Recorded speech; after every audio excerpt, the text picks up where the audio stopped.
Hey guys, how's it going? It is your boy, Big Blue Drew 97 here, coming at you with another manga review for My Hero Academia. Manga chapter 287, titled Mistake. And if you've ever thought that Deku was a mistake for being the protagonist, or even being the user of One for All, guess what? This is the chapter for you. Because when it comes to this chapter, there's a lot of cool interactions between Nana Shimura, All for One, and Shigaraki, as well as the reveal, sort of what All for One and One for All's like true kind of natures are, or kind of like more detailed understanding of how they work. As well as towards the end of this chapter, we get a kind of like understanding of like what's most likely going to be going on next chapter between certain characters in the Paranormal Liberation Front, or the OG League of Villains. So overall, this chapter is very interesting and I can't wait to get into it. Before I do that, I'd like to ask y'all to subscribe to my YouTube channel, Big Blue Drew 97, as well as leave a like down below and a comment if you liked this chapter of My Hero Academia when it comes to at least the early translations. So, without the way, let's get started. So, we start this chapter off with Nana Shimura with her thickness, I mean muscular, I mean her full body image as she is confronting All for One and how it's been a while since they've met. And if you could take a wild guess on what All for One says, well, he says something cheeky, but before I get into that, we also get Deku, who recognizes Nana Shimura, which, you know, makes sense because Nana Shimura was the mentor for All Might, so it makes sense that Deku would know that. But Deku also comes to a realization that they aren't where Kacchan and where everyone else is, that they're in this vestige world, which we get confirmation that this world is the quirk of One for All. If that wasn't something that we knew prior, we now know that this world itself is the quirk of One for All. And then here is where we have All for One being a cheeky little douche, where he is like, hey, he's talking to Tomura and he's like, hey Tomura, look, it's a corpse of your grandmother. She's talking right now. Ah, she's so pitiful. Isn't that right, Tomura? So, you know, obviously, All for One is being a cheeky douche. But weirdly enough, even though he's being a douchebag, he does give a decent explanation and intro of himself. And this intro really divulges on the quirks of One for All and All for One, and like why they're able to see these vestiges and why they're able to see dead people. And basically, to sum it up, he compares it to how there's a phenomenon with All for One.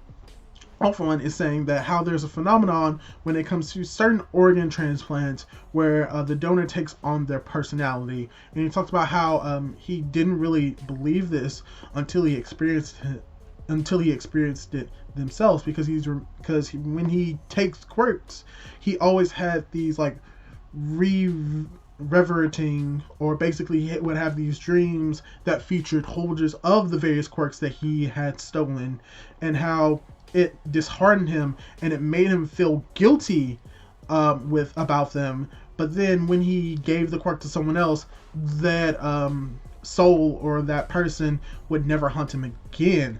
And he thought that this was creepy, and like how he was skeptical of it until he met the doctor.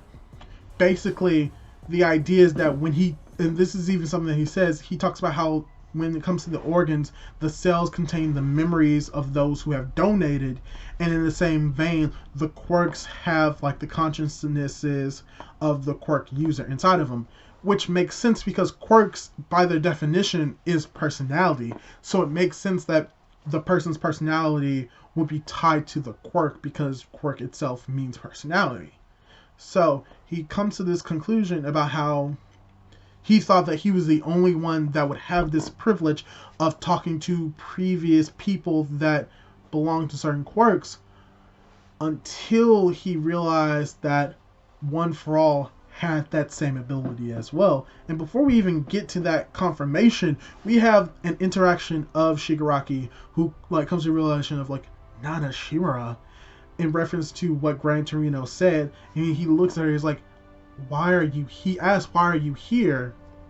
As he's remembering that she is his grandmother or his father's mother, and he has this interaction with her.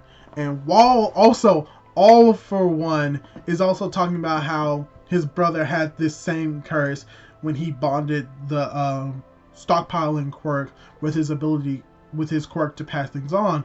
He was able to give One for All that similar curse, that similar ability to interact with the personalities of the quirks. And when he finished saying this, he's like, oh yeah, isn't that a great greeting? So this entire explanation for how All for One and One for All works when it comes to the vestiges, which is basically that quirks just retain the memory of that person or the personality of the person or the original user of that quirk. So if you're able to pass that quirk on to someone else, they have pretty much the same personality passed on as well, because quirks are personality. And All for One just says this as his introduction, just showing how petty of a person he is. It's like, I'm going to introduce myself by explaining to you how your quirk and how my quirk works. Isn't that great? As we also get a heartbreaking interaction between Shigaraki and Nana Shimura. Now you have Nana Shimura who's looking at Shigaraki and says that you are Kotaro's, which is Shigaraki's father's name, hence Nana Shimura's son. So she's coming to realizing that, oh, you're my son's son, making you my grandson. As Shigaraki looks up, it's like, whatever the reason you're here, don't worry, grandmother, I blame you too. So even though he never met her, he's like, yo, I blame you too for all of the stuff that went wrong in my life. I blame you too. And you just have Nana Shimura with this just sullen, sad expression on her face. She's looking at the situation and she knows he's kind of right. But I feel as if you had told him, it's like, yeah, you're right, this is all because of me. But this wouldn't have happened if, your master didn't kill me. I feel as if that should have been something that should have been said, but I feel as if it's not something that would fit in the moment. It's like, oh, you've met someone that you would most likely love unconditionally, and they blame you for something horrible. You can't just say, oh well, he killed me. So it doesn't make sense for it to happen at this time, but that is something that will eventually be brought up, most likely within the next interaction between them, when Shigaraki will probably grow and learn more about his quirk of All for One and learn more about One for All, as well as Deku doing the same. They may have a real conversation where she will be like, yeah, I know this is all because of me, there are regrets in my life, but even though this is all happening, your master pushed it to this point. If he didn't kill me, I would have stayed with my son. My son wouldn't have not have hated heroes, which means you could have potentially been a hero.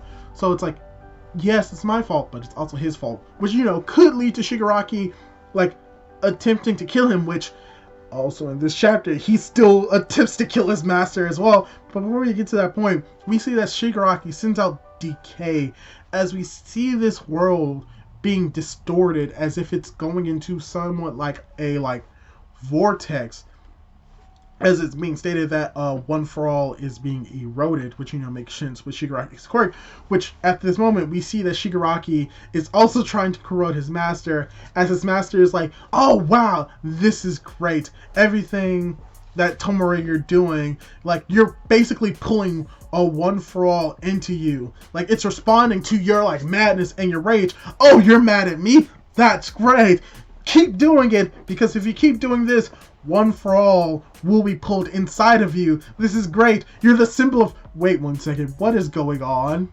As we hear someone say halt, and how it is confirmed that it doesn't seem to be enough, inferring to the point where even though Shigaraki does have the power of All for One to take quirks, he's still unable to take One for All, because you have Nana Shimura protecting Deku, as well as the younger brother coming in to talk smack about his big brother. He's like, yeah, oh, I see that you're manipulating someone again, aren't you? You're manipulating this kid, aren't you, brother? As we have One for All talking smack to one all. So you have All for One talking smack to one. So you have all One for All talking smack to.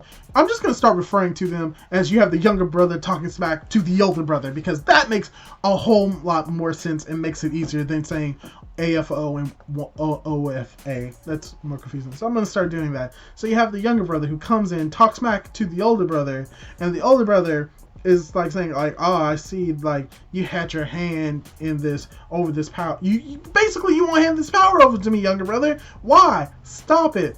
And then we have the younger brother who basically says like, yeah, we won't be going with you because we've chosen to be with this boy. As we see that we see this world pushing back against All for One, as we have Shigaraki trying to understand like what the heck, how like he can't control the power himself, how he still needs help, as we have the older brother helping Tomura try to suck in One for All, as we see that the hole inside of his hand is opening, as it appears to be sucking up the world itself, which we know is One for All. So this confirms that for him to steal it, he must actually touch it with the hole in his hand.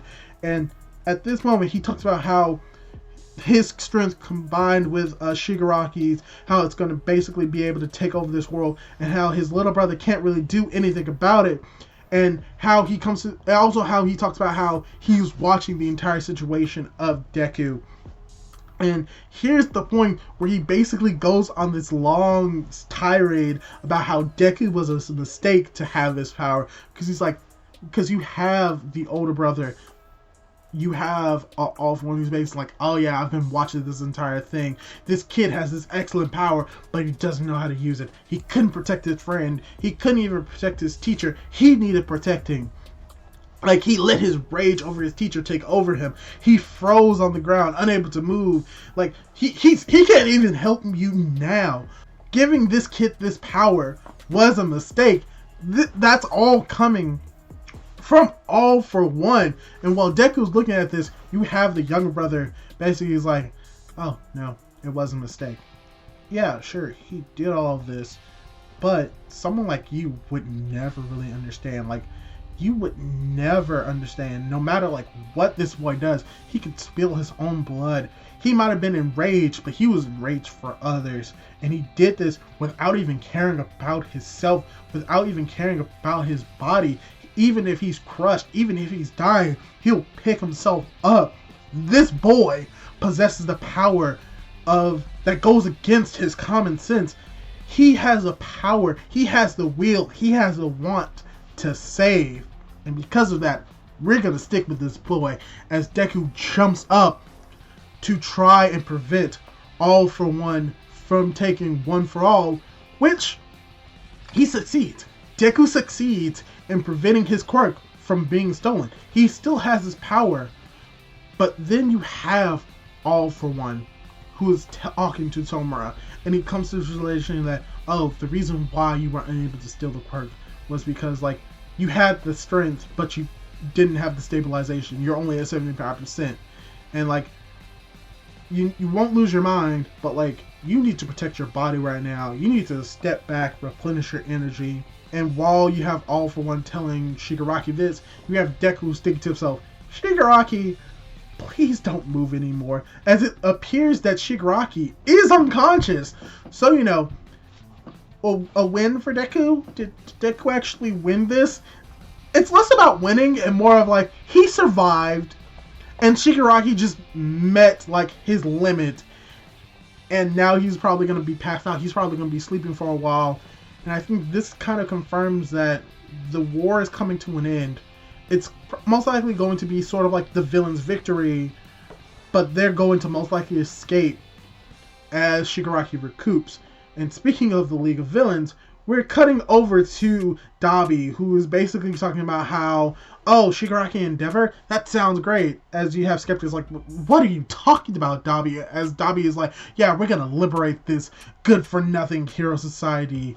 So, you know, Dabi is acting crazy. But then you have Compressed, who is like telling Toga to like be wary about being on the edge, and how she might have been looking for the people that she loved, the UA kids that she loves. And then you have Toga who responds to it, and it's like, she basically talks about it like, what is the line? Like, Twice, he wasn't saved. Do they see him as a person? Will they kill like me as well if they don't see me as a person? If heroes are meant to save, then why aren't they saving us? Why didn't they save Twice? They killed Twice. Will they kill me? So you have Toga who's thinking about this, and she's thinking about, she wants to ask this question to Deku and Ochako, and she wants to know the answer. And depending on the answer will dictate whether or not she's alright or not. As we see Toga and Ochako most likely implying that she's going to try to find Ochako and try to get an answer from her, as well as an answer from Deku as the chapter ends. And overall, oh my gosh, this chapter was great. I got pretty much a lot out of this chapter that I thought I was going to get out of it, and more. Because, like I said, we have the explanation for how All for One and One for All works, and it kind of has like a biological sense to it, in the vein of like how the memories or the personalities are tied to cells, similar to donating organs. Basically, the mind and the consciousness are tied to quirks, which makes sense because quirks in Japanese is the equivalent of being called a personality. So it makes sense that a person's individuality, what makes them, is tied to their quirk, which is called personality in Japanese. So that makes sense. So just getting greater context to that was very enjoyable. But just seeing All for One being an ass to Nana Shimura and just taunting her, knowing for a fact that he killed her, but not bringing it up. And I think that's mainly because, like, if he brought up the point that he killed Shigaraki's grandmother, Shigaraki may come to the conclusion that, oh, I'm actually in this situation because of Master. So that may be the one criticism that I have for that, is that we didn't see that, but I understand that this wasn't the time for it. That this is something that is going to be more personal, probably a direct interaction between Shigaraki and Nana Shimura when he eventually tries to steal One for All again. I think that is when it's going to be revealed. So that was cool.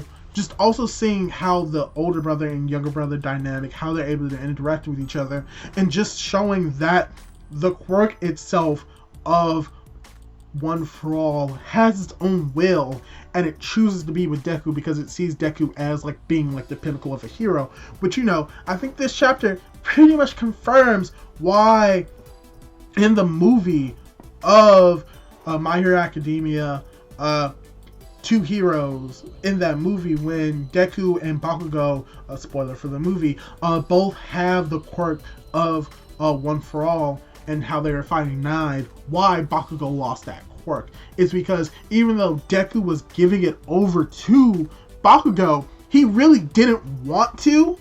Like, he did it because he thought that he had to, but he never really wanted to, and kind of the quirk responded to that, so it didn't like stay with Bakugo and it stayed with Deku. And I think this chapter kind of not necessarily retcons it, but kind of like gives an explanation to that movie, which, you know, that's cool. As well as just seeing the end of the chapter and seeing that we're gonna have Toga confront Ochako about like the ideas of what type of hero she's gonna be, and whether or not she's the type of hero that would kill the villains, in the same vein as like Endeavor or Hawks, and even Tokoyami to an extent, because if you remember correctly, Tokoyami was told by Dabi that Hawks killed Twice, the villain, and Tokoyami was like, oh, it's fine, he did the right thing. Which, you know, is kind of like a horrible mindset to have, not just as a kid, but as a hero. But this just shows that there are different type of heroes. Heck, Endeavor has not like questioned the fact that he was going to kill Shigaraki. And now we're going to get like that similar idea from Deku and Ochako, whether or not they are willing to kill, if it means like risking other people's lives, or even like would they kill if it meant saving many people's lives. And I think most likely what they both may agree that they may not necessarily take someone else's lives. They may try their hardest to try and not kill villains if they don't have to, and even if they do have to, they may not try to do it in the first place. Because, especially when it comes to Ochako, because she has seen death, like, up front. She still blames herself for Night Eye's death, and I feel as though if there's anyone who, like, no matter what would happen, they would never kill someone, I think it would most likely be Ochako, and I think that this would bring Toga and Ochako together and, like, have, like, a similar dynamic to Shigaraki and Deku, where they would kind of be, like, they will be antagonistic against each other, but they'll have their reasons to do so. So, overall, really did enjoy this chapter. Really did enjoy the interaction between All For One, One For All, and Yamashimura, the reveal of the nature of the quirks One For All and All For One, and even towards like the ending of this chapter where we're most likely going to get not necessarily a fight, but get to see even more interactions between Toga, Deku, and Ochako, and really question the type of heroes that they're going to be. Really enjoyed it. Hopefully you enjoyed it as well. If you did enjoy this chapter and if you enjoyed this video, leave a like down below. Leave a comment on what you think is going to go on in the next chapter. Subscribe to my YouTube channel. Do all of that cool jazz. And I will catch you in the next video. Goodbye for now.